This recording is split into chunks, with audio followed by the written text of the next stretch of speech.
تاکہ قوم سمجھدار ہو جائے. بالکل یہ کام نہیں کرے. سنیں اور یاد رکھیں. میں تھا وہاں دور تو 2-3 بچے نا یوں ہاتھ باندھ کے کھڑے ہو گئے. اب حضور نے فرمایا کہ اس طرح کا معاملہ نہ کرو جیسے مجوسی اپنے بادشاہوں کے ساتھ کرتے ہیں. میں کہ پتر بیٹھ جو کہندے نہیں ساڈی ڈیوٹی ہے. میں کہ کیس لائیے میں بادشاہ سلامت ہوں تو بیٹھ جو کرسی تیرا آمدہ. کیا چکر چل گیا ہے ہاتھ باندھ کے کھڑے ہونا کونوں میں کھڑے. کیا اس کا مطلب؟ ادب اداب ہیں کرنے چاہیے لیکن یہ کیا لوگوں کو سزا ملی ہوئی ہے کہ وہ بیچارہ جو غریب آدمی ادب اداب صرف اس کی ذمہ داری ہے؟ ماڑا آیا تو پیر صاحب نے ادب پہ لگا دیا اور تگڑا آیا تو خود ادب کرنا شروع کر دیا. یہ کس قسم کا تماشا ہے؟ یہ کوئی طریقہ نہیں. ادب اداب ہونے چاہیے لیکن غریبوں کو سزا انہیں سزا نہ دو اگر بیچارے آ گئے تمہارے آستانہ عالیہ. بہرحال آمدام برسر مطلب کہنے لگی میں دیکھ کے آئی ہوں جو بادشاہ نہیں نبی ہے. تو ادھی کہنے لگا میں عورتوں کی باتوں پہ یقین نہیں کرتا میں خود جا کے دیکھوں گا. میں نے کہا غریبی میرے نبی کی پسند ہے. حضور نے اللہ سے غریبی مانگ کے لی ہے. کہا یا اللہ مجھے زیادہ پیسے نہ دینا ایک وقت کی روٹی دینا. اور حضور فرماتے رب نے اختیار دیا ہے اگر میں چاہوں تو خود پہاڑ سونے کا بن جائے اور میرے ساتھ چلا کرے پر میں نے اللہ سے زیادہ دولت مانگی. او بھائی دولت بڑی پیاری ہوتی تو سب سے زیادہ میرے نبی کی تجوریوں میں ہوتی. حضور نے دولت بانٹی ضرور ہے لیکن حضور نے اس سے پیار یاد رکھے. ہم تو پاگل ہو گئے پیسوں کے پیچھے بھاگ بھاگ. جو سڑک پہ ادھر جا رہا ہے وہ پیسے دینے جا رہا ہے جو ادھر جا رہا ہے وہ لینے جا رہا ہے. پیسے کا ہی چکر ہے سارا. پیسے کا ہی چکر پیسے. ایک صاحب نے فون کیا کہنے لگے کو ٹائم دے دے تو میں نے کہا بس یار وقت تھوڑے دے دے. کہتے تو خوش کر دیا. میں کہ مثلاً تو کی کرے گا؟ کہتے جننے پیسے کہو گے لب جائیں گے. میں نے کہا یار ہر ایک کو بکاؤ مال نہ سمجھا کر ہمارا بہت زیادہ ریٹ ہے تو دے ہی نہیں سکتا. کہنے لگے کون دے سکتا ہے؟ میں نے کہا دنیا میں کوئی بھی نہیں دے سکتا ہمارا ریٹ ذرا زیادہ ہے. ہم نے اگر ریٹ مانگنا ہوا تو قیامت کے دن غوث اعظم جیلانی سے جا کے مانگیں گے یا ان سے مانگیں گے جن کے نام کی دہائی دیتے رہے ہیں. تعریف مصطفیٰ کی کرے اور نتیجہ ہم دنیا داروں سے مانگیں انہی سے لیں گے نتیجہ جن کے قصیدے ساری زندگی گائے. ہاں تو اس لیے چکر سے باہر آمدام برسر مطلب. ادھی کہتے ہیں کہ میں خود جاؤں گا پھر جا کے دیکھوں گا. ادھی مدینے آئے دیکھنے اور جب بندہ کسی کو دیکھنے آتا ہے تو تنقیدی نظر سے آتا ہے. کہتے ہیں میں مسجد نبی میں پہنچا تو کچی زمین پر غلاموں کے ساتھ. ادھر دیکھو یہ بھی تو حضور کی سنت ہے نا جی. حضرت ابو ہریرہ صحیح سند کی حدیث بخاری میں فرماتے ہیں حضور کے ساتھ ایک سفر میں تھا. نبی پاک علیہ السلام نے فرمایا کھانا نہ پکا لے. حضور پکا لے. فرمایا تو گوشت لے آ, تو اس طرح کر مسالہ جات تیار کر لے, تو فلاں چیز کر لے. آخر میں حضور فرمانے لگے میں لکڑیاں کٹھی کر کے لاتا ہوں جی. اللہ کرے پیرانو حدیث زبانی یاد ہو جائے. آمین تے آخیا جی. میں لکڑیاں کٹھی کر کے لاتا ہوں. لکڑیاں عرض کی یا رسول اللہ ہم کر دیں گے. تو محبوب نے فرمایا سارے کٹھے نہیں جا رہے, کوئی عرض نہیں میں بھی لے آؤں گا. تو فرماتے حضور اٹھے اور لکڑیاں کٹھی کر کے لائے. جب مسجد نبوی شریف بن رہی تھی تو جناب ابو ہریرہ فرماتے میں 3 اینٹیں اٹھا کے لا رہا تھا, اللہ کے رسول 7 اینٹیں اٹھا کے لا رہے ہیں. 7 اینٹیں. چودھری صاحب آپ روز آ کے کہہ دیتے قاری صاحب مسجد کی صفائی نہیں ہوئی. تو نہیں کر سکتا مسجد کی صفائی؟ کیا سمجھتا ہے تو اپنے آپ؟ صدر بننے کا کیا مطلب ہوتا ہے کہ بندہ روپ ڈالنے لگے؟ دنیا میں جو سب سے زیادہ عزت والا اور بڑا ہوتا ہے وہ وہی ہوتا ہے جو اللہ کے گھر میں جھاڑو دیا کرتا ہے. کیا لوگوں نے معیار بنا لیا ہے؟ یہ معیار ہے. جو قوم کا بڑا ہوتا ہے وہ قوم کا خادم ہوتا ہے. ادھی کہتے ہیں میں مدینے آیا تو میں نے نبی پاک علیہ السلام کو غلاموں کے ساتھ کچی زمین پہ بیٹھے دیکھا. اور غلام بھی کون؟ ایک طرف حضرت بلال حبشی بیٹھے اور دوسری جانب حضرت عمار بن یاسر بیٹھے. اتنے حضور بیچ بیٹھے کھانا کھایا جا رہا ہے. اور حیران میں اس وقت ہوا جب اسی پلیٹ سے نبی پاک بھی کھا رہے ہیں اور بلال حبشی بھی کھا رہے ہیں ساتھ بیٹھ کے حضور نے. ادھی کہتے ہیں میرے دل پہ چوٹ لگی. میں نے کہا نہیں یار یہ بادشاہ نہیں, یہ بادشاہ جو اس طرح غریبوں کے بیچ بیٹھ کے روٹی کھائے. ہمارے تو بادشاہ غریبوں کے حق میں تقریر کرتے ہیں نا.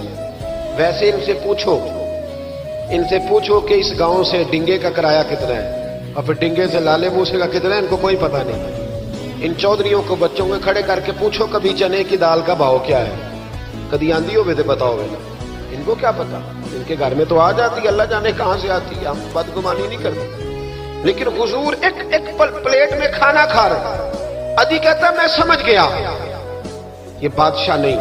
پھر میرے دل میں شیطان نے وسوسہ ڈالا، میں نے کہا مسجد کچیا ہو سکتا ہے، مکان بڑا پکا ہو، بنگلہ بڑا عالی شان ہو۔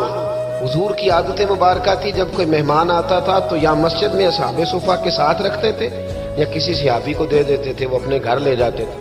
ادھی کہتے ہیں میں نے جب سلام کلام کیا نا، دل میں خیال تھا کہ گھر بڑا عالی شان ہوگا، تو محبوب فرمانے لگے میرے دل میں خیال ہے۔ دیکھیے میرے نبی کو اللہ نے کتنا علم غیب عطا فرمایا ہے، کہتے ہیں میرے دل میں خیال ہے۔ مصطفیٰ کریم فرمانے لگے یار تو یہاں نہ بیٹھ، چل میں تجھے گھر لے چلتا ہوں۔ خیال آیا مسلمان نیک و بد پہچان جاتے ہیں اور محمد آدمی کے دل کی باتیں جان جاتے ہیں صلی اللہ ہو۔ میں بریلی شریف میں تھا، اعلیٰ حضرت کے بھائی مولانا حسن رضا خان صاحب رحمۃ اللہ علیہ، ان کے پوتے تھے شیخ الحدیث مولانا تحسین رضا خان صاحب، بڑے اچھے شاعر تھے اور نعت کی صنف سے بڑے آگاہ تھے، بڑا عمدہ مطلع کہتے تھے، مزہ آ جاتا تھا۔ تھوڑی سی مجھے بھی دلچسپی رہی شاعری سے تو میں بڑا خوش ہوتا تھا۔ ایک دن میں نے ان سے کہا کہ حضرت جی کو تازہ قطع کہے، تازہ ہونا چاہیے۔ فرمانے لگے چلو 10 منٹ کا ٹائم دو، بھی کہہ دیتے۔ تازہ قطع کہا، کہنے لگے علم غیب رسول کے منکر اس حقیقت کو بھول جاتے ہیں، غیب مانا کہ راز ہے لیکن راز اپنوں سے کب چھپاتے ہیں۔ غیب مانا کہ راز ہے لیکن راز اپنوں سے کب چھپاتے ہیں۔ تازہ قطع کہا۔ ادیب حاتم کہتے ہیں حضور مجھے لے کے چلے، جب نبی پاک گھر کی طرف لے کے چلے تو رستے میں ایک بوڑھی اماں مل گئی، پھٹے پرانے کپڑے، کہنے لگی یا رسول اللہ میں آپ کی طرف ہی جا رہی ہوں، ضروری کام ہے۔ تو حضور نے فرمایا چل تو جا رہی تھی، میں خود جو آ گیا ہوں۔ ادھی کہتے ہیں چوک میں اس بوڑھی نے حضور کو کھڑا کر لیا۔ کبھی دیکھے آپ نے اپنا وزیر چوک میں کھڑا؟ آپ کو اسی ایم پی کدی نہیں دیکھا، وزیر تو دور رہ گیا، چوک میں کھڑا کر لیا نبی پاک صلی اللہ علیہ وسلم۔ اور وہ بی بی اپنے دکھڑے سنانے لگی، کہتے قربان جاؤں وہ دیر تک باتیں کرتی رہی اور نبی پاک سنتے رہے۔ ادھی کہتے ہیں میرے دل پہ دوسری چوٹ لگی، میں نے کہا جو اس طرح غریبی سے پیار کرے وہ بادشاہ نہیں، وہ اللہ کے سچے رسول ہیں۔ حضور مجھے گھر لے گئے، جناب سیدہ طیبہ طاہرہ حضرت عائشہ صدیقہ رضی اللہ تعالی عنہا کے حجرے میں، اور حضور جب اندر لے گئے تو ایک چٹائی پڑی ہے کھجور کی چھال کی، وہ بھی پھٹی ہے 2 جگہ سے، ایک مٹکا 2 پیالے، ایک تکیہ جس میں کھجور کی چھال بھری ہوئی ہے۔ کہتے حضور مجھے لے گئے، میں نے محبوب کا وہ مکان جنت نشان، میں نے وہ مکان دیکھا جہاں حضرت جبریل حاضری دینے آیا کرتے، میں نے وہ مکان دیکھا جس کے دروازے پہ 70 ہزار فرشتے ڈیوٹی کرتے، میں نے وہ مکان دیکھا۔ کہتے میں حیران ہو گیا۔ حضور مجھے بٹھا کے گئے دوسرے کمرے میں، اور وہاں سے حضور سرکہ لائے، کھجوریں لائے، تھوڑا سا کھانا لائے، کہتے میرے سامنے رکھا۔ اب میں نے اس کھانے کی سادگی کو بھی دیکھا، لگے جو مزدور شاہ ایسا، نہ دھن نہ دولت سربراہ ایسا، فلک نشیں کا زمین پہ گھر ہے، میرا پیغمبر عظیم تر ہے۔ کہتے حضور صلی اللہ علیہ وسلم نے کھانا دیا تو حضور کی وہ سادگی، ادھر دیکھیں اس بندے میں سادگی نہیں نہ ہوتی، اس میں اپنائیت نہیں ہوتی۔ آپ کو سمجھ آئے تب بھی ٹھیک ہے، نہ آئے تب بھی ٹھیک ہے، پر میں آپ کو بڑی بات سمجھا رہا ہوں۔ جس میں سادگی نہیں ہوتی اس میں اپنائیت، وہ تو دیکھتا ہے کہ اس کے کپڑے اس قابل ہے کہ نہیں، میرے سینے سے لگ بھی سکتا ہے کہ نہیں، اس میں اپنائیت۔ جو لوگ سادے نہیں ہوتے ان کے زیادہ رشتے نہیں ہوتے، ان کا لوگوں سے زیادہ پیار، اس لیے کہ وہ تو انتظار کرتے ہیں، کہتے ہیں میرے نال دی جتی پائے گا تو میرے نال ٹرے گا۔ جو سادے ہوتے نا، سادے جو لوگ غریب پرور ہوتے، ان کے رشتے بڑے پیار، بڑا محبتیں، بڑی زمانہ ان سے بڑا وابستہ ہو جاتا ہے، اس لیے کہ وہ لوگوں کے قریب آ جاتا ہے، وہ نیچے اتر کر لوگوں سے ملتے گلتے، وہ یہ نہیں دیکھتے میرا قد کتنا بڑا ہے، وہ یہ دیکھتے ہیں یار سامنے والے کا پیار مجھ سے کتنا ہے۔ وہ نیچے اتر کر لوگوں سے کہتے ہیں نبی پاک علیہ الصلوۃ والسلام نے بڑا سادہ سا مجھے کھانا دیا.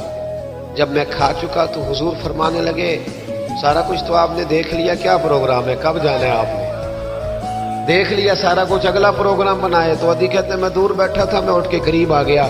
میں نے کہا محبوبہ اب کہاں جانا ہے, مجھے کلمہ پڑھائے, میں مسلمان ہونا چاہتا ہوں.